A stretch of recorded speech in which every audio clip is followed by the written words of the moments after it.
बिहार दरोगा के लिए स्पेशल सेट जो आप लोग को ज्ञान बिंदु जीएस एकेडमी से लिया गया है। तो ये वीडियो का पर्पस है आप लोग को अच्छी तरह से तैयारी कराना। तो ज्ञान बिंदु से आप लोग का आज का सेट इम्पोर्टेंट होने वाला है, तो इसको आप लोग पूरा जरूर देख लीजिएगा, क्योंकि 2024 में जो एग्ज़ाम हुआ उसमें बहुत सारा क्वेश्चन ऐसा हुआ जो हूबहू आ गया था। तो चलिए शुरू है आज का सेशन। तो पहला क्वेश्चन आप लोग के बीच है 1857 की क्रांति के संदर्भ में विचार कीजिए। इस क्रांति के पश्चात मुगल बादशाह के पद को कुछ समय के लिए समाप्त कर दिया गया था। उस विद्रोह में शिक्षित और मध्यम वर्ग में भारतीय सैनिक को पूर्णतः सहयोग प्रदान किया गया। इस विद्रोह के पश्चात भारत में प्रत्यक्ष तौर पर ब्रिटिश ताज का शासन स्थापित हुआ था और इस विद्रोह की शुरुआत 10 मई 1857 को मेरठ में हुई थी। अब इसमें इस कथन में से सत्य को चुनना है कि कौन कौन सा कथन जो है वो सत्य है। तो देखिए इसका जो उत्तर होगा वो ऑप्शन ए 3 और 4 जो है, इस विद्रोह के पश्चात भारत में प्रत्यक्ष तौर पर ब्रिटिश ताज का शासन स्थापित हुआ था और इस विद्रोह का शुरुआत 10 मई 1857 को मेरठ में हुई थी। भारत की प्रथम स्वतंत्रता संग्राम का मुख्य तत्कालिक कारण क्या था? तत्कालिक कारण जो था अंग्रेजों का धार्मिक हस्तक्षेप जो था वो प्रथम स्वतंत्रता संग्राम का मुख्य तत्कालिक कारण था। नेक्स्ट क्वेश्चन, भारत में 1857 की क्रांति के नेता कुंवर सिंह जो आरा बिहार से संबंधित हैं, उनका देहांत कब हुआ था? तो देखिए उनका देहांत जो हुआ था वह 9 मई 1858 ईस्वी को हुआ था। The first Indian war of independent 1857-59 पुस्तक के लेखक कौन हैं? देखिए द फर्स्ट इंडियन वार और इंडिपेंडेंस जो है वो कार्ल मार्क्स और फ्रेडरिक एंजल्स दोनों ने मिलकर ये पुस्तक को लिखा था। नेक्स्ट क्वेश्चन, धार्मिक नियोक्ता अधिनियम कब लागू हुआ था जो 1857 के विद्रोह का कारण में से एक था? तो ये 1850 ईस्वी को धार्मिक नियोक्ता अधिनियम को लागू किया गया था। निम्नलिखित में से कौन सा आयोग 1857 के विद्रोह के दमन के बाद भारतीय फौज के नौ संगठन से संबंधित है? तो देखिए भारतीय फौज के नौ संगठन जो है वो पील आयोग से संबंधित है। निम्नलिखित में से किस शासक ने पुर्तगालियों को भटकल में दुर्ग बनाने की अनुमति दी थी? भटकल में दुर्ग बनाने की अनुमति जो था वो कृष्णदेव राय ने दिया था। निम्नलिखित में से कौन सा कथन जो है वो सही नहीं है? कौन जो कथन है जो सही नहीं है? तो इसका जो आंसर होगा 1664 ईस्वी में फ्रांस के सम्राट लुई 14वां के मंत्री फ्रैंकोइम के प्रयास से फ्रेंच ईस्ट इंडिया कंपनी की स्थापना हुई थी। निम्नलिखित कथनों में से कौन सा सही है? कौन सा जो है वो सही है? तो इसका जो उत्तर होगा डचों ने पुर्तगालियों को पराजित किया और आधुनिक कोची में उनको फोर्ट विलियम का निर्माण किया। निम्नलिखित में से प्रथम कर्नाटक युद्ध का कौन सा तत्कालिक कारण था? कर्नाटक युद्ध का कौन सा तत्कालिक कारण था? तो ये ऑस्ट्रिया का राजगद्दी का जंग जो था वो प्रथम कर्नाटक युद्ध का तत्कालिक कारण था। फ्रांसीसी ईस्ट इंडिया कंपनी के किसने संस्थापित हुई थी? फ्रांसीसी ईस्ट इंडिया कंपनी संस्थापित हुई थी। तो देखिए ये जो हुआ था वो लुई 14वां के शासनकाल में फ्रांसीसी ईस्ट इंडिया कंपनी की स्थापना हुई थी। नेक्स्ट क्वेश्चन है, किस मुगल सम्राट के काल में इंग्लिश ईस्ट इंडिया कंपनी ने भारत में सर्वप्रथम कारखाना स्थापित किया?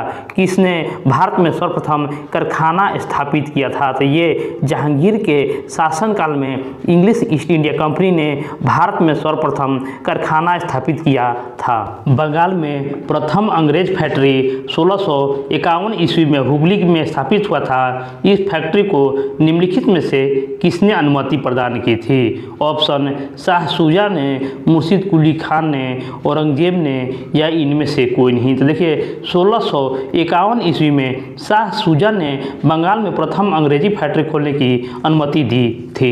इलाहाबाद द्वारा द्वितीय संधि 16 अगस्त जो 1765 के संदर्भ में विचार कीजिए एवं कूट का प्रयोग कर गलत उत्तर का चयन कीजिए। इसमें से गलत उत्तर का चयन करना है। आंसर होगा ऑप्शन डी 3 और 4 जो है वो गलत है। यह संधि मुगल बादशाह आलम द्वितीय और रॉबर्ट क्लाइव के बीच हुआ और इस संधि के तहत अंग्रेजी कंपनी के स्थायी रूप से बंगाल, बिहार और उड़ीसा के दीवानी प्राप्त हुई थी। ये जो था वो गलत था।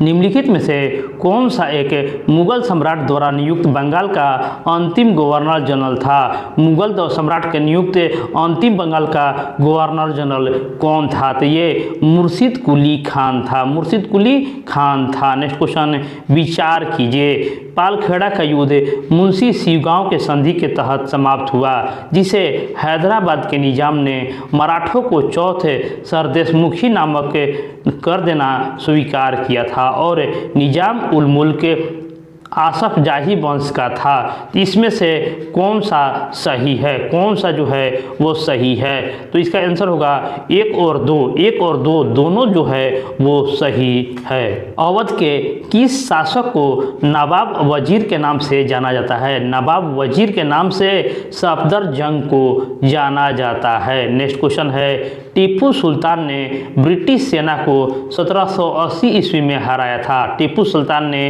ब्रिटिश सेना को 1780 ईस्वी में हराया था। तो ये होगा पोलीपुर में। पोलीपुर में टीपू सुल्तान ने ब्रिटिश सेना को हराया था। लॉर्ड हेस्टिंग्स के शासनकाल 1814 से 16 के बीच में आंग्ल नेपाल संघर्ष हुआ, जिसमें नेपाल के तरफ से नेतृत्व किसने किया था? नेपाल के तरफ से नेतृत्व जो था अमर सिंह थापा गोरखा ने किया था।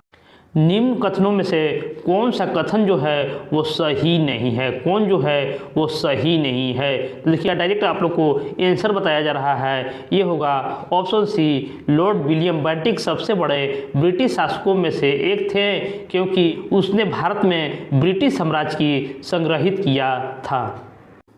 भारतीय लोक सेवा का परिवर्तन किया गया। भारतीय लोक सेवा का परिवर्तन जो हुआ था कॉर्नवालिस के शासनकाल में हुआ था। नेक्स्ट क्वेश्चन है, लॉर्ड वेलेस्ली के सहायक संधि को स्वीकार करने वाला पहला मराठा सरदार कौन था? पहला मराठा सरदार जो था वो पेशवा बाजीराव द्वितीय था। निम्न में से कौन सा चतुराईपूर्ण निष्क्रियता की नीति को साथ जुड़ा हुआ था? चतुराईपूर्ण निष्क्रियता के साथ जुड़ा हुआ था, जिसको डॉक्ट्रिन ऑफ लैप्स भी कहा जाता है। तो ये लॉर्ड मेयो के द्वारा यह जुड़ा हुआ है। कौन भारत का वायसराय सबसे दीर्घ काल का रहा? देखिए कौन सा वायसराय जो था वो सबसे ज़्यादा दिनों तक रहा? तो ये लॉर्ड कर्जन जो है उसका कार्यकाल जो था वो सबसे ज़्यादा समय तक था। सूर्यास्त कानून निम्नलिखित में से किससे संबंधित है? सूर्यास्त कानून जो है ऑप्शन ए स्थायी बंदोबस्त के साथ जुड़ा हुआ है। किसने यह विचार किया था कि भारत में ब्रिटिश आर्थिक नीति घिनौनी है? ब्रिटिश आर्थिक नीति जो है वो बहुत ही घिनौनी है। तो ये कार्ल मार्क्स ने यह माना था कि भारत में ब्रिटिश नीति जो है बहुत ही घिनौनी है। आर्थिक तौर पर 9वीं शताब्दी में भारत पर अंग्रेजी शासन का एक परिणाम क्या था? अंग्रेजी शासन का एक परिणाम भारतीय कृषि का वाणिज्यीकरण के लिए था। वर्ष 1853 ईस्वी में लॉर्ड डलहौजी ने पहली टेलीग्राफ लाइन शुरू की। यह किसके किसके बीच चली थी? तो यह जो था कलकत्ता से आगरा के बीच पहली टेलीग्राफ लाइन को शुरू किया गया था और बम्बई से थाने जो था वो प्रथम रेलगाड़ी चला था।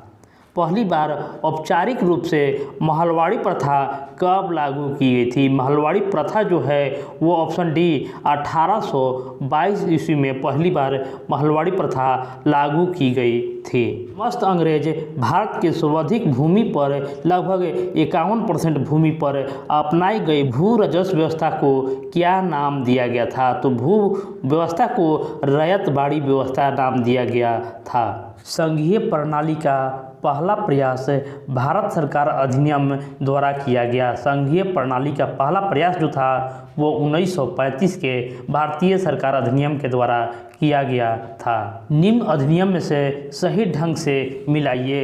भारत सरकार अधिनियम 1919, देखिए इसका जो उत्तर होगा ऑप्शन बी 1 का 3 होगा। 1919 जो था वो सांप्रदायिक निर्वाचन से संबंधित था और भारत सरकार अधिनियम 1935 जो था वो प्रांतीय स्वायत्तता से संबंधित था। और देखिए मार्लो मिंटो सुधार 9 जो था वो ऑप्शन 4 सांप्रदायिक निर्वाचन से था। और भारतीय परिषद अधिनियम 1961 जो है सती प्रथा का अंश से था। और अधिनियम 1858 जो था ब्रिटिश शासन शक्ति में आया।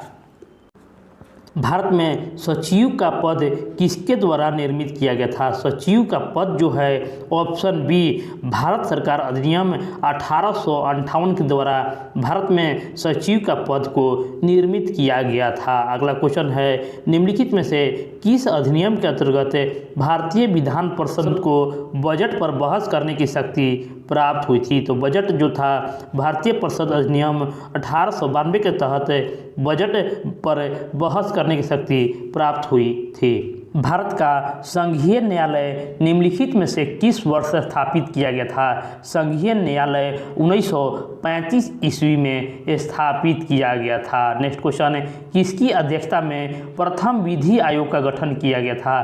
किसकी अध्यक्षता में प्रथम विधि आयोग का गठन किया था? इसका उत्तर होगा लॉर्ड मैकाले के अध्यक्षता में प्रथम विधि आयोग का गठन किया गया था। स्वतंत्र भारत के प्रथम व अंतिम गवर्नर जनरल कौन थे? प्रथम और अंतिम गवर्नर जनरल कौन थे? तो ये सी राजगोपालाचारी स्वतंत्र भारत के प्रथम और अंतिम गवर्नर जनरल जो थे वो सी राजगोपालाचारी थे।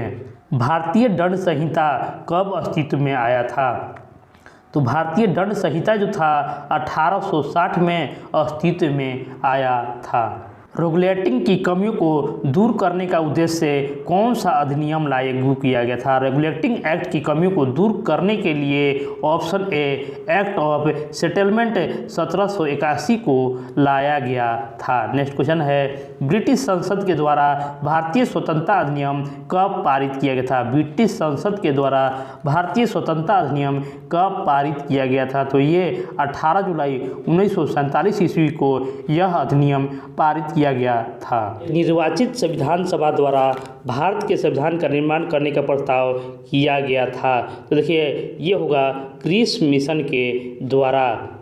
भारतीय संविधान सभा के संबंध में निम्नलिखित में से कौन सा कथन जो है असत्य है? तो इसका जवाब जो आप हमारे कमेंट बॉक्स में डाल सकते हैं। तो इसका जो सही जवाब होगा यह बहुदलीय संरचना नहीं थी, यही कथन जो है असत्य है। भारत के संविधान का प्रारूप करने के लिए संविधान सभा के सदस्यों को ऑप्शन सी विभिन्न प्रांतों की विधानसभा के द्वारा चुना गया था। नेक्स्ट क्वेश्चन भारतीय संविधान सभा में कुल कितनी महिलाएं सदस्य थीं? कुल कितने महिलाएं सदस्य थीं? तो ये होगा 15 महिलाएं सदस्य थीं। संविधान सभा के सभी निर्णय किस आधार पर लिए गए? संविधान सभा के सभी निर्णय जो है सहमति और समायोजना के आधार पर लिया गया था। नेक्स्ट क्वेश्चन संविधान के विभिन्न पहलुओं को अध्ययन हेतु संविधान सभा में कुल कितनी समितियों को नियुक्त किया गया था? कुल कितनी समितियों को नियुक्त किया गया था? तो ये कुल 13 समितियों को नियुक्त किया गया था। संविधान सभा द्वारा स्थापित मौलिक अधिकारों और अल्पसंख्यकों हेतु सलाहकार समिति के अध्यक्ष कौन थे? तो देखिए ये सलाहकार समिति के अध्यक्ष सरदार पटेल जी थे। नेक्स्ट क्वेश्चन है संविधान सभा के लिए चुनाव कब संपन्न हुए थे? संविधान सभा के लिए चुनाव जो था 1946 ईस्वी में संपन्न किए गए थे। संविधान को 26 जनवरी के दिन लागू करने का निर्णय इसलिए लिया गया क्योंकि किस लिए लिया गया? तो ये होगा ऑप्शन ए कांग्रेस ने इस तिथि को 1930 ईस्वी में स्वतंत्रता दिवस के रूप में मनाया था, इसलिए संविधान को 26 जनवरी को लागू करने का निर्णय लिया गया था। और इस वीडियो का लास्ट क्वेश्चन आप लोग के बीच है संविधान सभा में वयस्क मताधिकार को 15 वर्ष के लिए स्थगित करने की बात की थी किसने? तो ये होगा मौलाना अबुल कलाम आज़ाद ने संविधान सभा में वयस्क मताधिकार को 15 वर्ष के लिए स्थगित करने का बात की थी। तो मिलते हैं नेक्स्ट वीडियो में नेक्स्ट सेट लेकर। धन्यवाद।